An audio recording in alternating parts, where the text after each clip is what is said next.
Share कर देना, अगर चैनल पर ना तो सब्सक्राइब भी कर देना। देखो पहला प्रश्न आप लोग देखो, ये ऑब्जेक्टिव क्वेश्चन है सारे, ठीक है, आपके बहुविकल्पीय प्रश्न। जर्मनी का एकीकरण का श्रेय इनमें से किसे दिया जाता है? वेरी इंपॉर्टेंट है। अगर आप देखोगे तो बोर्ड एग्जाम के पेपर में कई बार पूछा गया कि जर्मनी के एकीकरण का श्रेय इनमें से किसे दिया जाता है। ऑप्शन नंबर का है ऑटो बिस्मार्क को, खा है विलियम प्रथम, गा है हिटलर एंड घा है मैत्सनी। तो जर्मनी के एकीकरण का श्रेय इन चारों में से किसे दिया जाता है? ऑटो बिस्मार्क को, या फिर हाँ ऑटो बिस्मार्क को जर्मनी के एकीकरण का जनक माना जाता है, जो कि बहुत ज्यादा इंपॉर्टेंट क्वेश्चन आपके बोर्ड एग्जाम के लिए आपको पूरा तैयार कर लेना। जितना क्वेश्चन बताने वाला हूं सारे स्टूडेंट आप लोग शॉर्ट नोट्स बनाओ, और शॉर्ट नोट्स में जितना मैं इंपॉर्टेंट क्वेश्चन बताता हूं उन सारे क्वेश्चंस को नोट करना, ठीक है। दूसरा क्वेश्चन देखो, यहां प्रश्न नंबर सेकंड है कि राष्ट्रवाद का प्रारंभ जिस देश से हुआ है। जो राष्ट्रवाद है, राष्ट्रवाद का प्रारंभ किस देश से हुआ है? ऑप्शन नंबर का है जर्मनी, खा है आपका इटली एंड गा है इंग्लैंड एंड घा है इटली, ठीक है। यहां मैं इटली की जगह फ्रांस कर देता हूं, ठीक है। क्या कर देता हूं? फ्रांस। ध्यान से समझो, यहां मैं कर देता हूं फ्रांस, ठीक है। तो ये हमारा ऑप्शन नंबर घ जो है वो है फ्रांस, ठीक है। तो अब आप लोग बताओ कि राष्ट्रवाद का प्रारंभ जिस देश से हुआ है उस देश का क्या नाम है? तो उस देश का नाम है फ्रांस। क्या नाम है? फ्रांस, ठीक है। तो हमारा ऑप्शन नंबर घ जो है वो बिल्कुल सही है कि राष्ट्रवाद का प्रारंभ फ्रांस से हुआ है। क्वेश्चन नंबर 3 है नेपोलियन का पराजय कब हुआ? जो नेपोलियन है, नेपोलियन का पराजय कब हुआ? ऑप्शन नंबर का है 1814 में एंड खा है 1815 में, गा है 1816 में एंड 1817 में। तो बच्चा पार्टी नेपोलियन का पराजय, जो नेपोलियन है उनका पराजय कब हुआ इन चारों में से? तो ऑप्शन नंबर हमारा खा वाला बिल्कुल सही है। 1815 में जो है ना नेपोलियन का पराजय हुआ था। जो नेपोलियन थे उनका पराजय हुआ था, ठीक है। कब हुआ था? 1815 ईस्वी में। हमारा ऑप्शन नंबर खा जो है वो बिल्कुल सही है। क्वेश्चन नंबर 4 है कि सविनय अवज्ञा आंदोलन कब चलाया गया? जो सविनय अवज्ञा आंदोलन है वो कब चलाया गया? ऑप्शन नंबर का है 1920 में, खा है 1927 में, गा है 1930 में एंड घा है 1935 में। तो सविनय अवज्ञा आंदोलन बच्चों कब चलाया गया? ठीक है, बहुत ही ज्यादा इंपॉर्टेंट क्वेश्चन है। अगर आप पेपर देने वाले हो तो इस क्वेश्चन को जरूर तैयार करके जाना है, ठीक है। तो हमारा जो सविनय अवज्ञा आंदोलन है वो 1930 में हुआ था। कब हुआ था?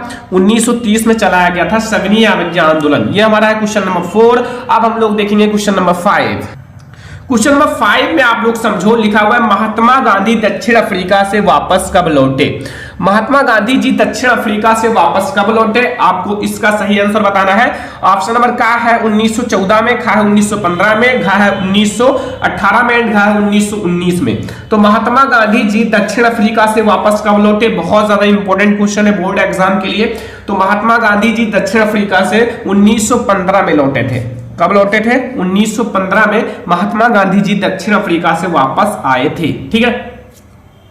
अगला क्वेश्चन देखो, क्वेश्चन नंबर 6 है चौड़ी चौड़ा घटना कांड किस वर्ष घटित हुआ? जो चौड़ी चौड़ा घटना है वो किस वर्ष घटित हुआ, ये आप लोगों को बताना है। ऑप्शन नंबर का है 1920 में, खा है 1921 में, गा है 1922 में एंड घा है 1925 में। तो स्टूडेंट चौड़ी चौड़ा घटना कांड कब हुआ? तो वो हमारा राइट आंसर होगा 1922 में। कब हुआ था? 1922 में जो है ना चौड़ी चौड़ा घटना कांड हुआ था। ये याद रखना। हमारा ऑप्शन नंबर गा जो है वो बिल्कुल सही है आपका, ठीक है, क्वेश्चन नंबर 6 का। तो स्टूडेंट अब हमारा है क्वेश्चन नंबर 7। क्वेश्चन नंबर 7 में क्या पूछ रहा है? ध्यान से देखो, बहुत ज्यादा इंपॉर्टेंट है बोर्ड एग्जाम के लिए। देखो इसमें पूछ रहा है कि महामंडी का प्रारंभ किस वर्ष हुआ? जो महामंडी है उसका प्रारंभ किस वर्ष हुआ?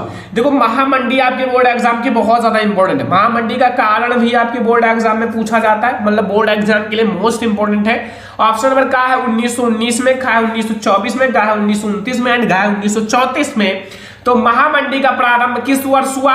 आई होप कि आपको पता होगा। नहीं पता है तो मैं आप लोगों को बता देता हूं। महामंडी का प्रारंभ जो है 1929 में हुआ। कब हुआ?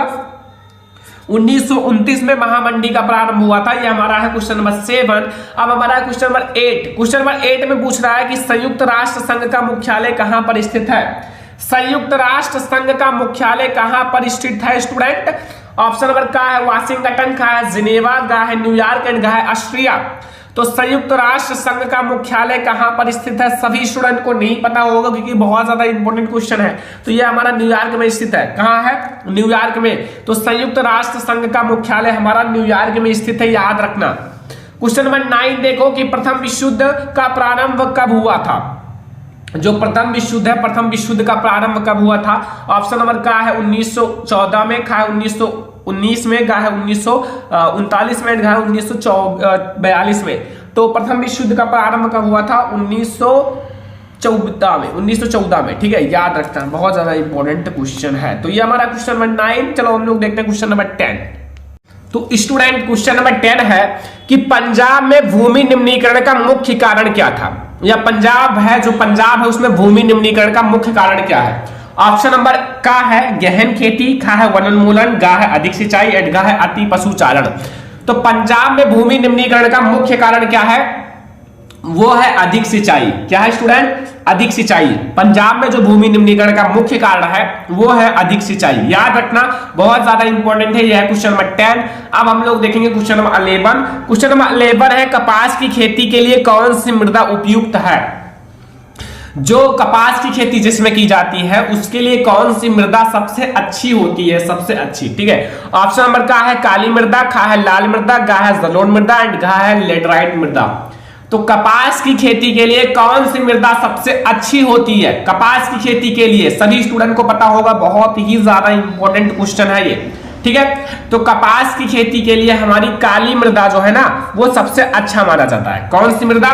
काली मृदा जो है वो कपास की खेती के लिए सबसे अच्छा माना जाता है। और ये आप लोग याद रखना, बोर्ड एग्जाम के लिए बहुत ज्यादा इंपॉर्टेंट है। काली मृदा को काली कपास की मृदा भी कहते हैं। ठीक है, तो कपास की खेती के लिए काली मृदा सबसे अच्छी मानी जाती है। क्वेश्चन नंबर 12 है निम्न में से कौन अजैवीय संसाधन है? अजैवीय संसाधन बताना है स्टूडेंट।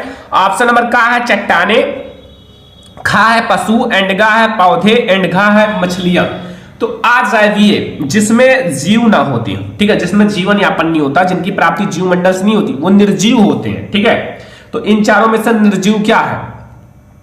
पशु है, या पौधे हैं, या मछलियां हैं, या चट्टाने हैं। तो हमारा चट्टाने जो है वो अजैवीय संसाधन है। ठीक है, चट्टाने हमारा सही है।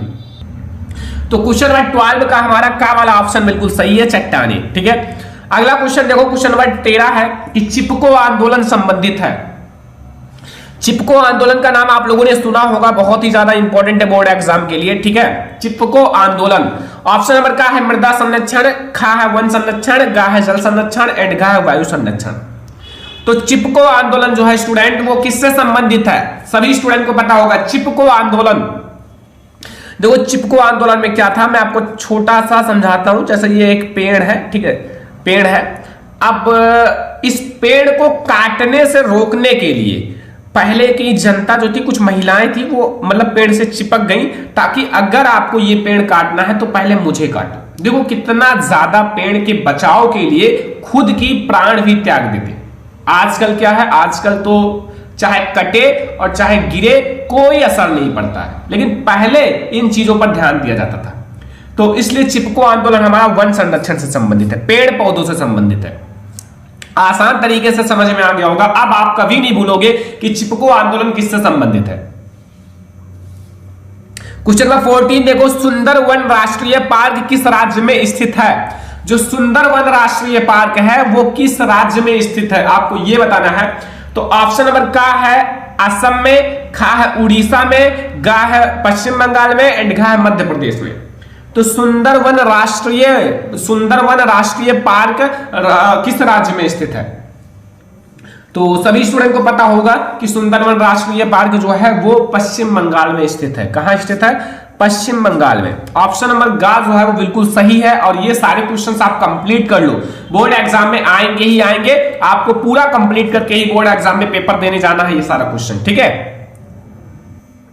क्वेश्चन नंबर 15 आप लोग देखो यहां, इसमें क्या पूछ रहा है कि बहुउद्देशीय नदी घाटी परियोजना, जो बहुउद्देशीय परियोजना को किसने आधुनिक भारत मंदिर कहा? मतलब इन चारों में से जो बहुउद्देशीय परियोजनाओं को किसने आधुनिक भारत का मंदिर कहा है? ऑप्शन नंबर का है महात्मा गांधी, खा है जवाहरलाल नेहरू, गा है विनोबा भावे, एंड गा है अन्ना हजारे। तो किसने कहा था बहुउद्देशीय परियोजनाओं को किसने आधुनिक मंदिर कहा? तो वो हमारा राइट आंसर है स्टूडेंट जवाहरलाल नेहरू ने। किसने कहा था? जवाहरलाल नेहरू जी ने। तो ये हमारा है क्वेश्चन नंबर 15। अब हम लोग अगला क्वेश्चन देखेंगे जो बोर्ड एग्जाम के लिए सारे क्वेश्चन बहुत ज्यादा इंपॉर्टेंट है, सारा तैयार कर लो, पूरे बुक का है।